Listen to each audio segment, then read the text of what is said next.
I'm Melisa Idris. Welcome to Consider This. This is the show where we want you to consider and then reconsider what you know of the news of the day.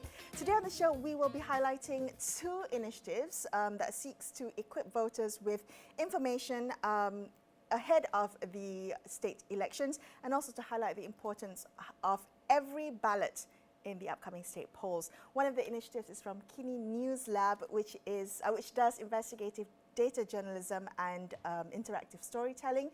It recently released its election simulation calculator, which is an interactive article that allows people to predict the outcome of the state elections by using GE15 data to show what could have happened if there were concurrent state elections last November. Part one of the interactive article is titled State Polls, How Far Can the Green Wave Go? And part two takes a look at GE15. Was the green wave powered by young voters? Now you can read them at MalaysiaKini.com, which has gone free, has lifted the paywall for readers in the lead up to the polls. Andrew Ong, journalist from MalaysiaKini, joins us today. We also are joined by Thomas Fann, a chairperson of Bersih, which recently launched Vote Local, which is a campaign to raise voter turnout in the upcoming polls. Gentlemen, welcome to Consider This. It's good of you to join me today. I want to talk about both initiatives, but let me start with you, Thomas, with the Vote Local campaign. State elections, we know, traditionally has often received less attention than general elections. The voter turnout tends to be a lot lower. Why do you think Vote Local might make a difference? How do you plan to make a difference? Yes, I think voter turnout really depends on how the voter perceive the importance of that particular election. So for general elections over the last few cycles, we have seen a pretty high voter turnout, including the last one at 74%, which include the Undi 18 and automatic voter registration group. We saw 74%. But generally, when you see a state election that is decoupled from a general election, the turnout is usually 10 to 15% lower, simply because people do not think that state elections are important. So what we are trying to do with this campaign, Vote Local, is really to remind people, first of all, it is a state election. You know, it's not a federal mini election. It's state election, and it's important because state government are the one that appoint the local government or local authorities who manages our neighborhood, our community. So if we do not have a good state government, chances are we would not have a good local council to manage our community, and that would directly impact the quality of our life. So that's why it's important, and with that knowledge, we hope that people will realize, oh yes, I want a better state government, and come out to vote. Can I interrogate that a little bit? Why do you think there is this perception, and one that seems to persist? Why is there a perception that state elections are less important than federal elections? When you think about how the proximity, you would think state elections has closer proximity to the daily things in our lives as opposed to policy at a federal level. Why do you think it persists? I think a few reasons. Firstly, I think all along up to GE14, even up to GE14, state election, at least in all states except for Sarawak, run simultaneously together with the federal elections. And because of that, the focus of elections in Malaysia has always been on national issue. Very little focus on state issue. But the other thing also could be those who know more realize that federal government has the concentration of power in Putrajaya, while state government really have very little power or say in a lot of situations. Therefore, the focus is on the federal issue, federal government, but they forgot that state government are the one who appoint the local government, local authority. Definitely. Okay, so so what I'm hearing is that because we've almost always had concurrent state and federal elections, state and general elections, that as voters, we're conditioned to be thinking about policy at a national level as opposed to what affects our kind of backyard, so to speak. Correct. Okay. Andrew, I want to talk a little bit about the Kini News Lab election simulation calculator. What was the story that you wanted to tell? Because part of it was really an exploration as to who would win if there were concurrent state elections last November. At first, we didn't want to tell a story. Okay. What we wanted to do was to solve an internal problem, which was we wanted to know, had there been concurrent state elections, what would the outcome roughly look like? So once we solved that problem, then the natural question was like, okay, what percentage was needed in order for the losers to bridge the gap in the upcoming state election? So that's why we designed the calculator for ourselves. And then when we realized that it is easy enough for our editors to use, it should be easy enough for the public to use. So we packaged it and then we released it. Okay, tell me how it works. Walk me through an example that illustrates how voters can, in fact, use the calculator, use the tool to see the different outcomes, see what percentage is needed for results to change, so to speak. So the calculator is for, I believe it's 5 states because we excluded Terengganu. Okay. Because there were still some, we couldn't obtain certain data sets because of election petitions.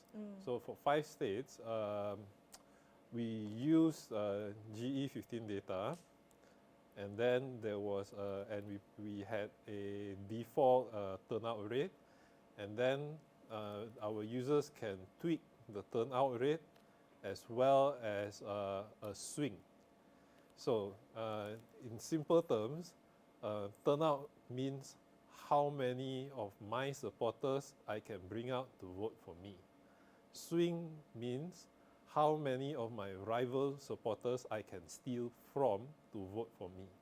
So, in essence, our readers, the users of the calculator can play campaign manager or state-level election director. It has its flaws, which I'll be happy to discuss it if you want to.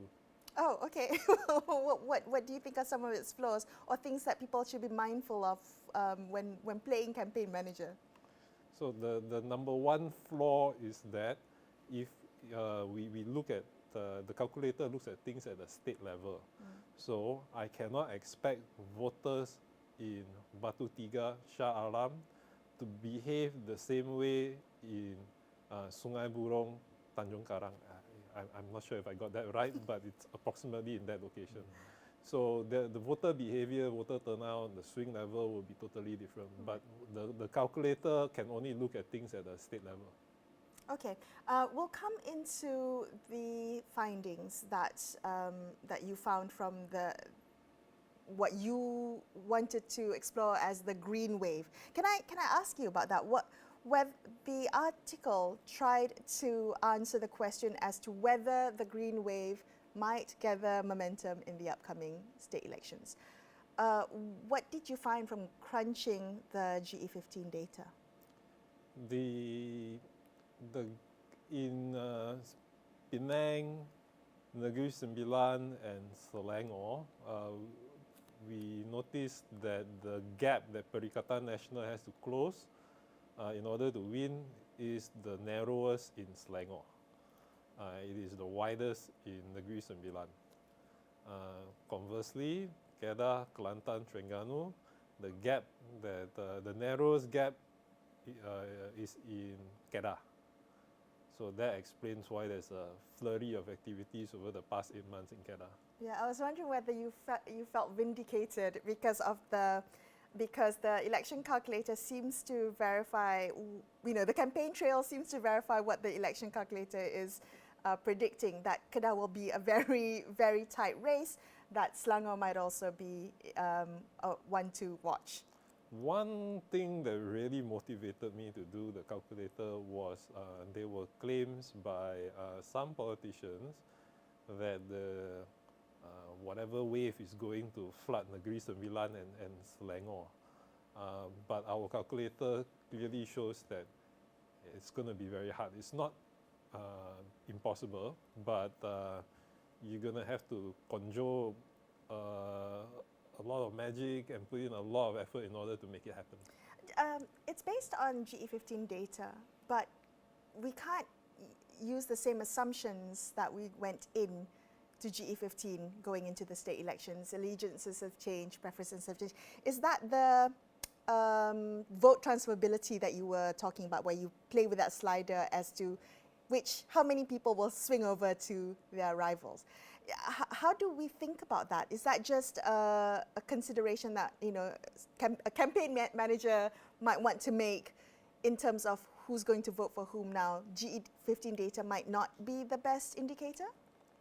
So my role as a journalist is to record history. So I'm showing what happened in November 2015, and I am presenting it in a way that my readers can use it to extrapolate it and make certain conclusions. So in terms of vote transferability, the turnout as well as swing sort of addresses that. So when we are saying if half of the BN voters in Selangor swing to Perikatan Nasional, so therefore we are assuming that it is half of it is not transferable. And if we were to reduce the turnout rate for what we call BN supporters, you are assuming that a portion of them are going to stay home and not vote. So it is not super scientific, but it gives our readers a rough idea of how it works. What it spoke to me when I was playing around with it was that sometimes the races can be very close, that there can be just, in the smallest variable change, you can have different results. And that brings to mind the importance of every vote, the importance of casting your ballot. Thomas, you mentioned that state elections were 10 to 15% lower than general election. The last general election was a bit of there was a different kind of election fever. So 74% was a record turnout, if I'm not mistaken, in terms of quantum, right? In terms of quantum, yes. I think we had about 15.5 million. That's more than we ever had, because G14, I believe, was about 12.9 million. Okay. So there was a quantum leap in terms of turnout. Okay, so if you're expecting 10 to 15% lower in terms of turnout for the state election, what is a good number for you? If 50, 60% is too low, what would make what are you encouraging in terms of turnout? So if we are looking at 10-15%, then we are looking at about 59 to 64% voter turnout. A good number for us to hit will be about 70% voter turnout for this 6 states election. And that may seems like a tall order, but I think if at the last minute the issues are coming together and people realize for whatever reason that it is important, I think it's achievable. Okay, we're going to take a quick break here on Consider This. We'll be back with more. Stay tuned. We'll be right back.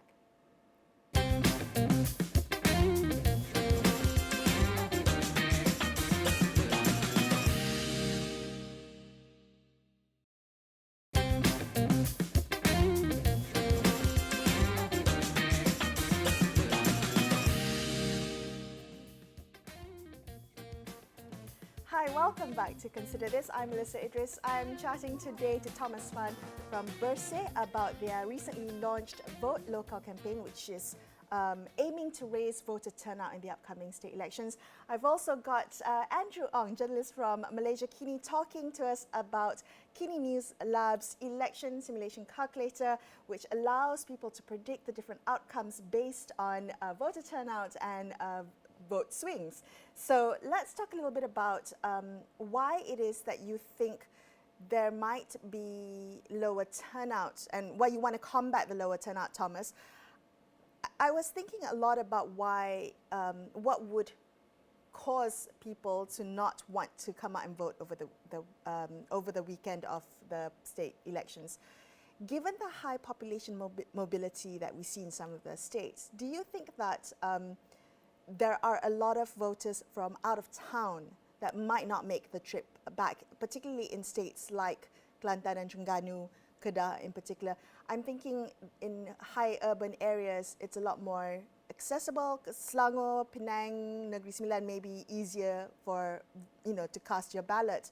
But are there a lot of out-of-town votes that you're expecting might not go back to cast their ballot?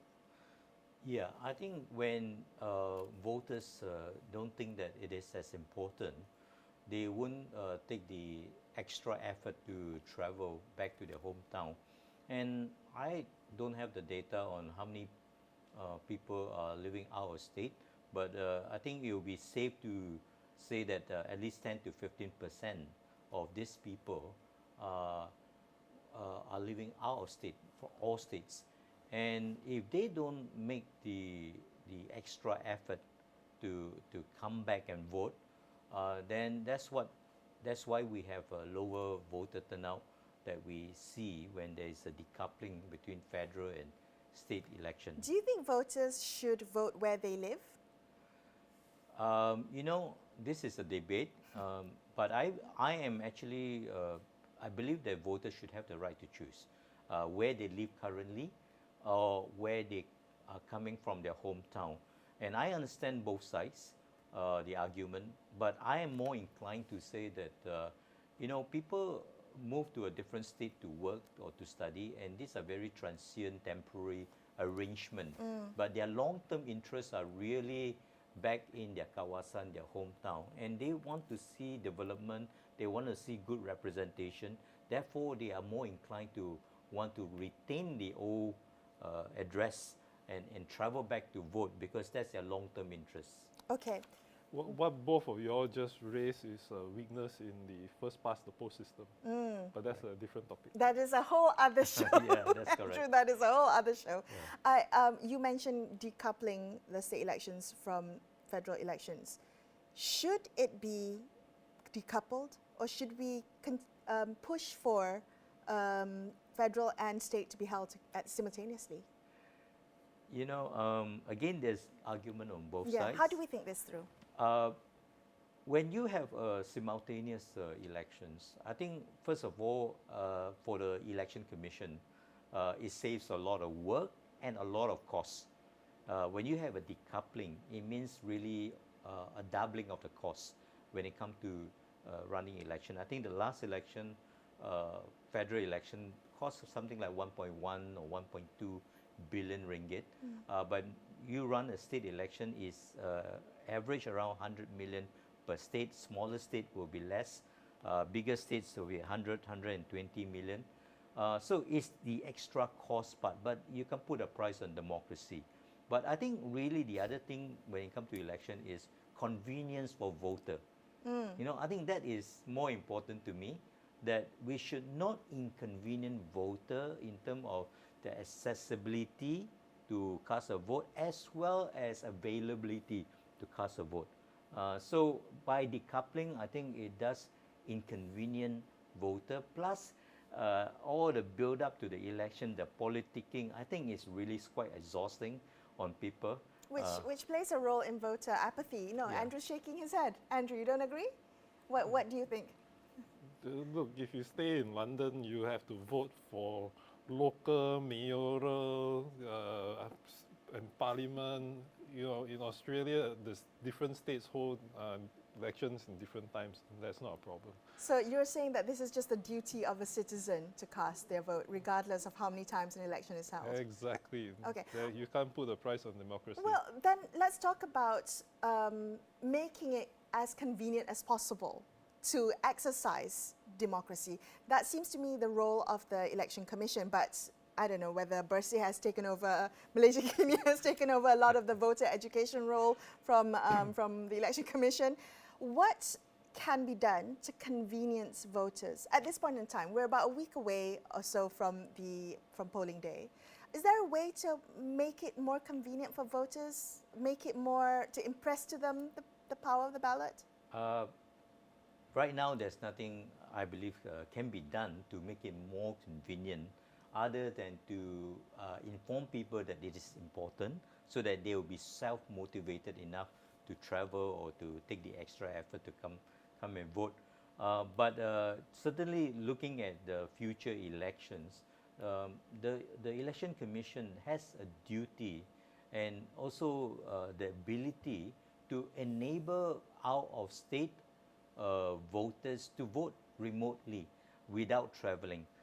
It could be done through postal voting or could be done through advanced voting, which are already facilities that are available to certain category of voter.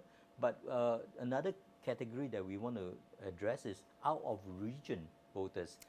When we talk out-of-region, we are talking about, for example, Sabahan, Sarawakian who are residing here, or West Malaysian who are residing there. We may be one country, but you know, going to KK is further than us going to maybe Jakarta, you know. Yeah, and could be more expensive. And more expensive. Right. So EC has to do something to make it easier for these voters. Okay. With the decoupling of state elections, Andrew, I'm wondering, do you think it was do you think that state elections and general elections should be decoupled, just based on the results that you have found from your interactive article? Who would have gained and lost in the different states if the elections had been held concurrently? I'm just going to use one example, which is Johor. Okay. So Johor elections were held in March 2022. The federal elections were held in November 2022. So, and our assumption, based on looking at both sets of data, is that had there been concurrent elections, state and federal for Johor, then the results would have been dramatically different. So in March 2022, BN formed the government with 2/3 majority. So based on the data that we can see, if there were concurrent elections, Pakatan Harapan will form the government with a simple majority without having to have any alliances with other coalitions. Thomas, would you agree with that? Yeah, I would agree. I mean, in politics, timing is everything. Yeah. Goodness me. Okay, in the last few minutes that we have left, I want to ask both of you what you hope your initiatives, the message you hope your initiatives reach to the public. What do you want people to know, how to use the tool, how to think about the power of their ballot? Thomas, why don't you go first? Yeah, I mean, these are 6 state elections. It is about electing state government who will be running our state for the next 5 years. And these state government are the one who actually appoint the local councillors. The issue of cost of living, the issue of the 3 Rs will not be resolved with a change of government, not directly at least.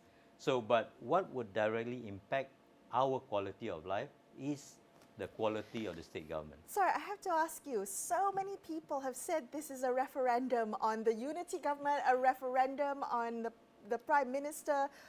What do you make of that? Is it not? Do you disagree? You know, people are free to vote how they want to vote. They can vote because they don't like the look of certain politician and whatever of referendum. But I'm just here to remind people that these are state election, and we shouldn't let state government have a free ride on the coattails of the federal government or federal issues. They should be held accountable for their performance the last 5 years, and this is the time for us to show that. Andrew, what would you like people to take away after using the election simulation calculator, after reading the interactive article, finding out at a granular level how your neighbours voted? I hope that they realize turnout matters. I hope that they understand the concept of no taxation without representation. I hope that they also through our project can learn a little bit about the weaknesses of the first past the post system. And then lastly, I hope they realize that the Election Commission is selling granular election data that belongs to them instead of making it absolutely free like in Indonesia, Taiwan, Australia. Thank you. You had to pay To get the data? We had to pay a lot of money in order to obtain the data, and the data that was sold to us in a very unfriendly format. However, if it is freely available to everyone, the MalaysiaKini would not have to do that project. Anyone who with Form 5 level statistics will be able to do the same for themselves. Well, thank you to MalaysiaKini for working on that, and all the team at Kini News Lab as well. Thank you both for being on the show today. I appreciate your time. Thank you. That's all we have for you on this episode of Consider This. I'm Melisa Idris signing off for the evening. Thank you so much for watching.